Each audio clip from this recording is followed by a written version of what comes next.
Hello everyone, अस्सलाम वालेकुम। Welcome back to my channel. कैसे हैं आप सब? उम्मीद करती हूँ सब बढ़िया होंगे, खैरियत से होंगे। आज के व्लॉग में मैं आपके साथ कुछ बातें शेयर करूँगी, घर की, कुछ घर से रिलेटेड, कुछ DIY और अपने घर में कुछ खैर व बरकत की बातें कि हम क्या काम करें। ऐसे एक छोटी छोटी सी बातें, छोटे छोटे से काम, जिससे कि हमारे घर में खैर व बरकत रहे और अल्लाह का नाम चलता रहे, अल्लाह का ज़िक्र हम करते रहें।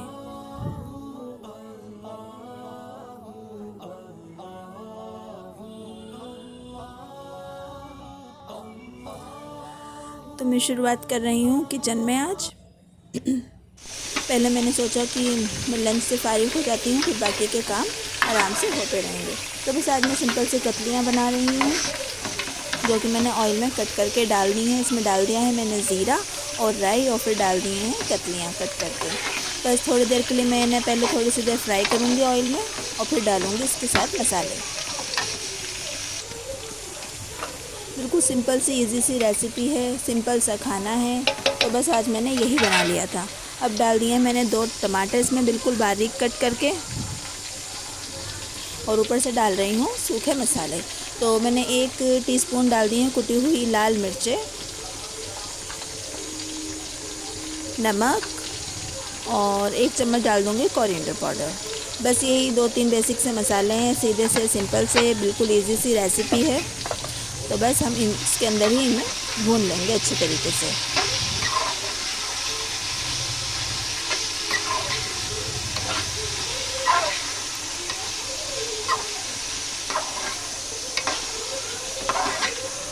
बस इन्हें अच्छी तरीके से मैंने मिक्स कर दूंगी, और जब टमाटर थोड़े से गल जाएंगे, सॉफ्ट हो जाएंगे, तो इसके अंदर 1 कप पानी डालकर इन्हें आलूओं को गलने के लिए छोड़ दूंगी, और हमारी इजी सी कतलियाँ हो जाएंगी रेडी।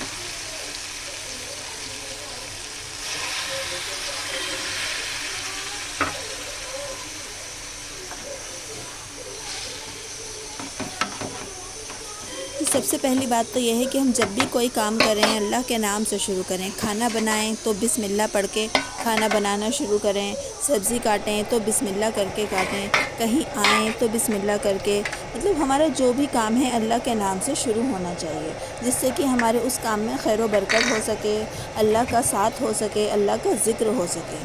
जितना भी हो सके, जहाँ तक भी हो सके, अल्लाह का ज़िक्र करते रहें, क्योंकि हमारी ज़बान हर वक्त खाली है। काम में हमारे हाथ तो लगे हैं, पर ज़बान हर वक्त खाली है, तो हमें अल्लाह का ज़िक्र करते रहना चाहिए। जी, मैं एक DIY बना रही हूँ अपने प्लांटर को रखने के लिए, एक छोटा सा स्टैंड। तो उसके लिए ये मैंने लिया है, एक प्रिंकल चिप्स आती है ना, बस उसका ही डिब्बा है, उसको मैंने 2 पीस में कट कर लिया है। एक ही साइज़ के 2 पीस में कट कर लिया है, और एक ये पेपर है जिसको मैं इससे कवर कर दूँगी, जिससे थोड़ा सा ये ज़रा अच्छा लगे, खूबसूरत लगे। बस मैं इसे इस तरीके से इसके ऊपर कवर कर दूँगी। दोनों पीसेस को इस तरीके से कवर कर दूँगी मैं, ताकि इससे ढक जाए। और ये कि लकड़ी का पीस है, फट्टा है छोटा सा, जो मेरे पास बचा हुआ था, तो इस पे भी मैं यही कवर चढ़ा लूँगी। इसे भी इससे कवर कर दूँगी, जिससे कि देखने में ज़रा खूबसूरत सा लगे, साफ़ सुथरा लगे। तीनों पीसेस को मैं जल्दी से कर लूँगी कवर। तो देखिए मैंने इसको लगा लिया, और अभी कितना प्यारा सा लग रहा है ना, और पहले कितना गंदा सा लग रहा था। ऐसा लग रहा था बस अभी किसी यूज़ में आ ही नहीं सकता, एकदम वेस्ट चीज़ है। लेकिन देखिए बस थोड़ी सी मेहनत से ही हम बेकार चीज़ों को भी कितना खूबसूरत बना सकते हैं, उन्हें कितना काम में ले सकते हैं। तो ये भी मेरी सब चीज़ें बेकार ही पड़ी थी, लेकिन मैंने इन्हें यूज़ में ले लिया है। तो आप भी जहाँ तक हो सके अपनी चीज़ों को रीयूज़ किया करें, और वो उन्हें काम में लिया करें। तो देखिए ये मेरा एक कोना है, कॉर्नर, जिसे मैं इससे एक डेकोरेट करूँगी, थोड़े से अपने प्लांटर वगैरह इसके ऊपर सजाऊँगी, रखूँगी, जिससे कि मेरा ये कोना अच्छा लगने लगे। तो ये देखिए मैंने वो दोनों चीज़ें सेट कर दी हैं, और ये मेरा स्नेक प्लांट है और सिंगोनियम है। ये एक कांच की बॉटल में पड़ा हुआ है, जो कि काफ़ी ज़्यादा ग्रो हो चुका है। इसमें से मैंने निकाल के दूसरे पॉट में भी लगा दिया है, और इसके अंदर पूरी रूट्स भरी पड़ी हैं। और ये एक छोटा सा मग है जो बेकार हो गया था, और इसके अंदर मैंने मनी प्लांट लगा दिया है। तो देखिए दोनों ही छोटे छोटे से क्यूट से हैं ये, और अच्छे लग रहे हैं। इस तरीके से घर में लगा के शो पीस भी बन जाते हैं, और हमारी हरियाली भी हो जाती है। ये भी एक टूटा हुआ मेरा कप था, तो इसके अंदर मैंने लगा दिया है कमल कैक्टस। देखिए इसके पत्ते भी कितने लंबे लंबे से हो गए हैं और देखने में भी बड़ा ही खूबसूरत से लगता है। तो बस मैंने ये इसके ऊपर लगा दिए हैं और अब मैं इन्हें डेकोरेट कर लूँगी यहाँ पर इस तरीके से। ये एक शो पीस है मशरूम का, तो ये भी मैं इसके अंदर ही लगा दूँगी जिससे कि देखने में थोड़ा सा प्यारा सा लगे, अच्छा सा लगे। हम अपने प्लांटर के बीच बीच में छोटी मोटी कोई चीज़ें इस तरीके से लगा दें कलरफुल सी, जिससे कि देखने में और भी ज़्यादा खूबसूरत लगने लगें। ये देखिए ये बच्चों के छोटे छोटे से टॉय होते हैं ना, जैसे कि किंडर जॉय में, क्रैक्स में या चिप्स वगैरह में, इस तरीके के छोटे छोटे से टॉय बच्चों के निकलते रहते हैं। तो बस मैं उन्हें संभाल के रख लेती हूँ और इस तरीके से यूज़ में ले लेती हूँ। ये देखिए कि लट्टू है, ये भी मैंने इसके ऊपर सजा दिया है। ये भी मैंने DIY करा था, स्नेक प्लांट। और ये छोटू सा है बिल्कुल टेडी बियर, जो मैंने इसके बीच में लगा दिया, जो बड़ा ही खूबसूरत सा लग रहा है इसके अंदर बैठा हुआ। और ये लट्टू है एक छोटा सा, भी बच्चों के टॉय में ही है, ये भी मैंने इसके अंदर ही सजा दिया है। तो देखिए छोटी छोटी सी चीज़ें इसके अंदर लगाने से कितना कलरफुल भी हो गया है और देखने में भी कितना प्यारा सा लग रहा है, गुड लुकिंग हो गया है एकदम। देखिए कितना खूबसूरत से लगने लगा है। ये सब चीज़ें वेस्ट थी जिसे हमने इस तरीके से यूज़ में ले लिया है कि जो अच्छा खासा हमारा डेकोरेशन का सामान बन गया है।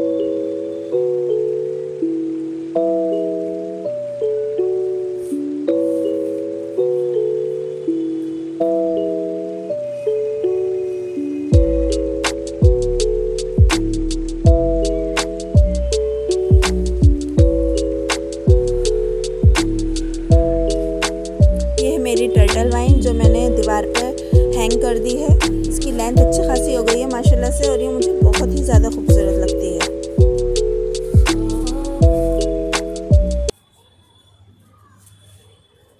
और इसे कोई ज़्यादा अरसा नहीं हुआ है लगाए हुए, कुछ ही टाइम हुआ है, लेकिन इसी माशाल्लाह से इतनी अच्छी ग्रोथ हो गई है इसकी कि एकदम ये घनी हो गई है। और इसमें से मैंने काफ़ी सारी कटिंग्स निकाल कर और पॉट में भी लगा दी है।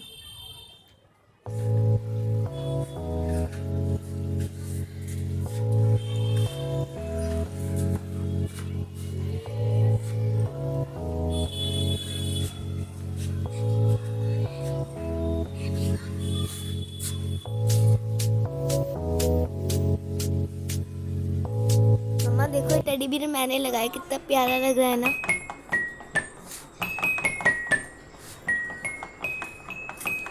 ये क्या पियानो बजा रही हो? हाँ यार मज़ा आता है।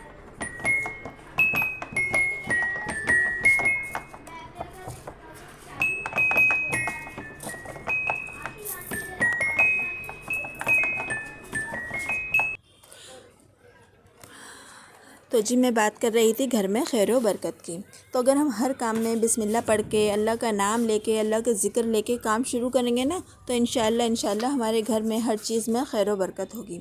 तो और जो हमारे घर में खाना बनता है, जो भी चीज़ें होती हैं, हमें अपने रिज़्क़ को, अपनी चीज़ों को वेस्ट नहीं करना, मतलब उन्हें बेकार नहीं जाने देना, उन्हें हर तरह से काम में लेना है, उन्हें ख़राब नहीं करना है उन्हें। इसके ऊपर मैं आपको एक किस्सा सुनाती हूँ कि एक मुफ्ती साहब के पास एक साहब आए और उन्होंने फ़रमाया कि ए मुफ्ती साहब, मेरे रिज़्क़ में बहुत तंगी है। पहले मेरा कारोबार बहुत अच्छा था, गाड़ी थी, बंगला था, सब कुछ था मेरे पास, लेकिन अब मेरे पास बहुत तंगी है। अब मैं बहुत परेशान हूँ, जबकि कारोबार तो मेरे पास अब भी वही है, लेकिन अब पहले जैसे मेरे हालात नहीं हैं। तो इसके लिए मुझे कुछ वजीफ़ा बताइए, कुछ रूहानी इलाज बताइए जिससे कि मैं इन सब से बच सकूं। तो मुफ्ती साहब ने फ़रमाया कि आप फ़िक्र ना करें, मैं आपके बर्तनों पर दम कर दूंगा और खुशहाली फिर से लौट आएगी। तो उन साहब ने पूछा, तो क्या करना होगा मुझे इसके लिए? मुझे क्या अपने बर्तन यहाँ लाने होंगे या फिर आप मेरे घर आएंगे उन पर दम करने के लिए? तो मुफ्ती साहब ने फ़रमाया कि नहीं, उसके लिए आपको कुछ करने की ज़रूरत नहीं है, ना तो आप यहाँ बर्तन लाएँ और ना ही मैं आपके घर आऊँगा। आप 3 रोज़ के जब आप खाना खाते हैं या जो आपके किचन के बर्तन होते हैं, तो उनके 3 दिन तक के लिए आप मुझे उसकी फ़ोटो अपने फ़ोन में करके ले आइएगा और मैं उस पर दम कर दूँगा। तो उन साहब ने ऐसे ही करा कि 3 दिन तक जब उन्होंने खाना खाया या अपने किचन के जो भी बर्तन वगैरह थे, उनके 3 दिन तक उन्होंने उसके फ़ोटो लिए और चौथे दिन वो मुफ्ती साहब के पास आ गए। तो जब मुफ्ती साहब ने वो फ़ोटो देखे तो उन्होंने देखा कि किसी प्लेट में सालन बचा हुआ है, किसी में चावल हैं, किसी में छोटे छोटे रोटी के निवाले हैं। तो फिर उन्होंने पूछा कि ये जो सालन बचता है या ये जो भी खाना बचता है आप इसका क्या करते हैं? तो उन साहब ने कहा कि ये सब तो बस ये इसमें लगा हुआ होता है, तो ये सब तो बर्तन धुलने में नाली में ही ज़ाया चला जाता है, ज़ाया हो जाता है। इसी तरीके से ये तो बहुत थोड़ा थोड़ा सा है, तो ये सब तो ज़ाया हो जाता है। तो मुफ्ती साहब ने कहा कि मैं इस पे दम नहीं करूँगा। उन्होंने कहा क्यों? आपने तो कहा था कि आप दम कर देंगे। कि हाँ मैंने कहा था, लेकिन ये जो जिस तरीके से इसमें खाना बचा हुआ है ये गंदे नालों में जाता है, नालियों में जाता है, तो इसकी किस कदर की बेअदबी होती है, और जहाँ इस कदर की बेअदबी होती है वहाँ रिज़्क़ की तंगी होती ही होती है। तो आपको ये करना है कि आपका चाहे कितना भी थोड़ा सा खाना बचे प्लेट में, कितना भी, उसे आपको ज़ाया नहीं होने देना है। आपको उसे नाली में नहीं फेंकना है, कूड़े में नहीं फेंकना है। पहले तो अपने बच्चों को, ख़ुद को ये हमें ताकीद करनी है कि हमें जितना खाना है बस हमें उतना ही निकालना है, ताकि हमारा खाना, हमारे रिज़्क़ ख़राब ना हो। इस तरीके से थोड़ा थोड़ा करके कितने लोग ख़राब करते होंगे और कितने लोग इस तरीके से भूखे रह जाते होंगे। अगर ये सब खाना उन तक पहुंच जाए तो उनका भी पेट भर जाए और रिज़्क़ हमारा ख़राब होने से भी बच जाए, इसकी बेअदबी भी ना हो और घरों में तंगियाँ भी ना हो।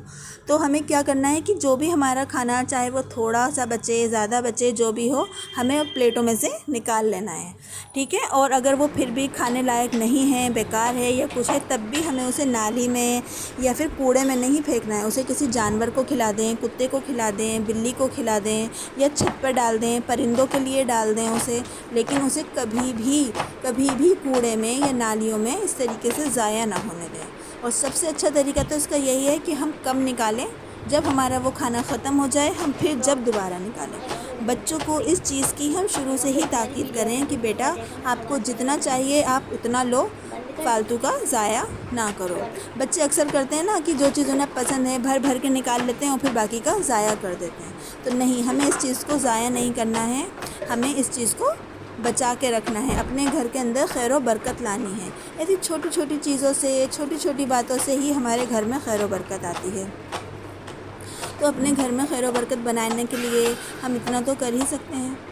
एक बार हमारे हुज़ूर सल्लल्लाहु अलैहि वसल्लम से एक साहबी आए पूछने के लिए कि या रसूलल्लाह सल्लल्लाहु अलैहि वसल्लम, तो मेरे घर में भी बड़ी तंगी है, मेरे भी रोज़ी जो है बहुत कम है, तो मुझे उसके लिए कोई अच्छा सा वजीफ़ा बताएं कि मैं उसके लिए क्या करूं, जिससे कि मेरे घर की तंगी दूर हो जाए और मेरे हालात अच्छे हो जाएं। उसके लिए कोई मुझे वजीफ़ा बताएं जिससे कि मेरे घर में अच्छी सी खैर व बरकत बनी रहे। तो हमारे हुज़ूर सल्लल्लाहु अलैहि वसल्लम ने कहा कि तुम हर वक्त बावज़ू रहा करो।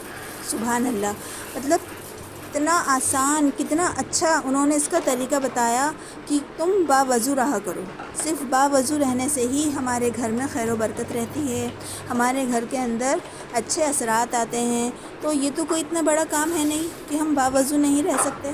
तो हमें हर वक्त बावज़ू रहना है, जिससे कि हमारे घर में खैर व बरकत बनी रहे, हमारी चीज़ों के अंदर बरकत रहे और अच्छे असरात रहें। और ये सब करने के लिए हमें अपने आप से ही शुरुआत करनी है, जब ही ये सब चीज़ें हमारे बच्चों में आएंगी।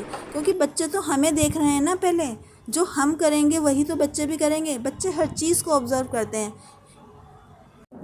बच्चे हमें देखकर ही सीखते हैं।